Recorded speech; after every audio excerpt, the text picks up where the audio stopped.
Pernah nggak kamu lihat ada orang kaya banget, punya mobil mewah, rumah segede istana, liburan ke luar negeri tiap bulan, tapi ternyata dia masih punya utang miliaran?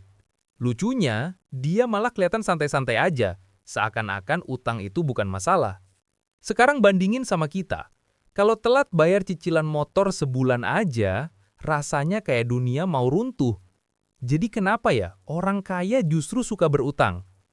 Bayangin gini, ada dua orang teman kita, si Bob dan si Alice. Bob orang biasa, gajinya cukup buat hidup bulanan. Kalau Bob berutang, biasanya dia minjel buat hal-hal kayak motor, handphone, atau mungkin kulkas baru. Dan masalahnya, barang-barang ini nilainya makin lama makin turun. Motor jadi makin butut, HP harganya rontok, kulkas akhirnya rusak juga. Artinya, utang Bob bikin dia harus bayar sesuatu yang nilainya makin lama makin gak berharga. Sekarang kita lihat si Alice. Alice ini kaya raya. Kalau dia ambil utang, dia nggak pinjem buat beli iPhone terbaru. Dia pinjem buat beli apartemen, saham perusahaan, atau bahkan bisnis baru. Dan bedanya, barang-barang itu biasanya malah naik nilainya seiring waktu. Makanya, bagi orang kaya, utang itu kayak tuas. Mereka bisa narik tuas kecil, pinjem uang bank, dan hasilnya bisa ngangkat sesuatu yang jauh lebih besar. Itu yang disebut leverage. Tapi jangan takut dulu sama istilahnya. Bayangin aja kayak jungkat-jungkit di taman bermain. Kalau lu punya tongkat panjang, lu bisa ngangkat temen lu yang badannya jauh lebih gede. Utang buat orang kaya adalah tongkat panjang itu. Dan lucunya lagi, bank tuh lebih gampang percaya sama Alice dibanding Bob. Kalau Bob mau pinjem 20 juta, bank mikir panjang banget. Bisa bayar nggak nih orang? Tapi kalau Alice pinjem 2 miliar, bank malah buru-buru kasih, kadang sambil senyum. Kenapa? Karena Alice udah punya aset gede, jaminan jelas, dan rekam jejak bagus. Buat bank, minjemin ke orang kaya justru lebih aman. Sekarang bayangin, Alice minjem 2 miliar dengan bunga rendah. Dia pakai buat beli gedung apartemen.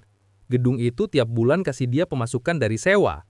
Dan pemasukan itu lebih gede dari cicilan bunga utang yang dia bayar ke bank. Jadi bahkan sebelum lunas, si gedung udah bisa bayar dirinya sendiri. Alice jadi kaya dari utang, bukan miskin karenanya. Sementara Bob, kalau minjem buat motor, cicilannya nggak ada yang balikin uang. Motor nggak kasih pemasukan, malah bikin keluar ongkos bensin dan servis. Itulah kenapa utang bisa bikin orang biasa terjebak, tapi orang kaya malah makin kaya. Tapi tunggu dulu. Ada trik lain yang bikin orang kaya suka banget main utang. Dan ini ada licik tapi sah secara hukum. Kalau Bob mau punya uang, dia harus kerja, digaji, terus bayar pajak. Tapi kalau Alice butuh uang tunai, dia nggak selalu jual asetnya.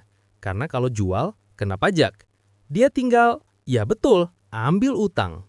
Misalnya Alice punya saham yang nilainya 10 miliar.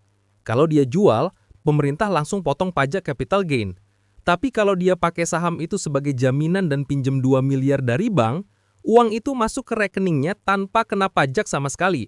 Bayangin, dia bisa belanja, investasi lagi, bahkan hidup mewah dengan duit hasil utang. Sementara pajak baru kena kalau dia jual saham beneran. Dan orang kaya biasanya bisa atur strategi biar pajaknya sekecil mungkin atau ditunda sampai bertahun-tahun. Inilah kenapa banyak miliarder di dunia kelihatan kaya nggak pernah bayar pajak sebesar yang kita kira. Lucu kan? Utang yang buat kita kayak monster menakutkan, buat mereka malah jadi sahabat baik. Tapi jangan buru-buru mikir, wah berarti gue juga harus minjem gede biar kaya. Karena ada perbedaan penting di sini. Orang kaya punya cadangan kalau gagal. Kalau bisnisnya jelek, dia masih punya aset lain buat nutupin. Sedangkan kalau Bob gagal bayar motor, ya udah, debt collector ngetok pintu rumah.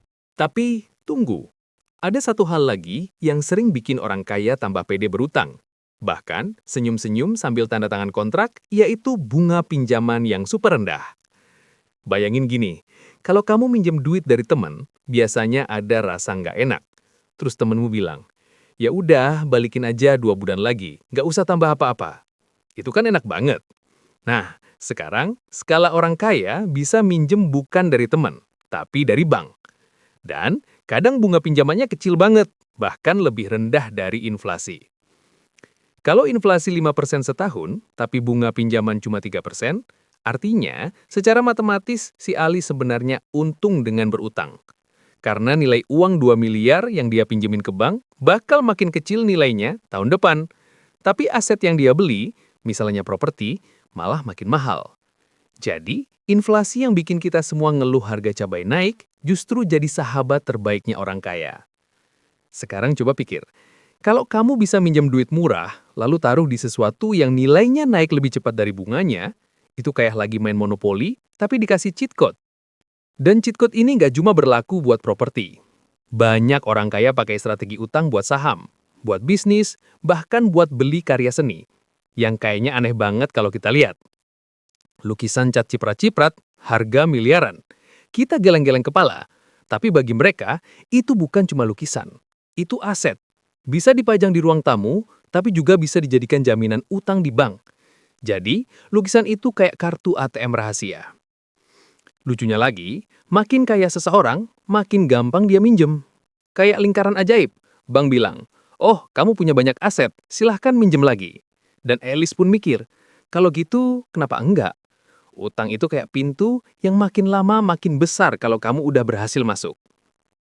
Tapi di balik semua itu, ada satu alasan besar kenapa orang kaya suka banget berutang, yaitu fleksibilitas. Utang ngasih mereka pilihan.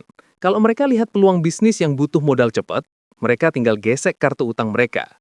Sementara kita harus nabung dulu bertahun-tahun atau rela ketinggalan peluang itu.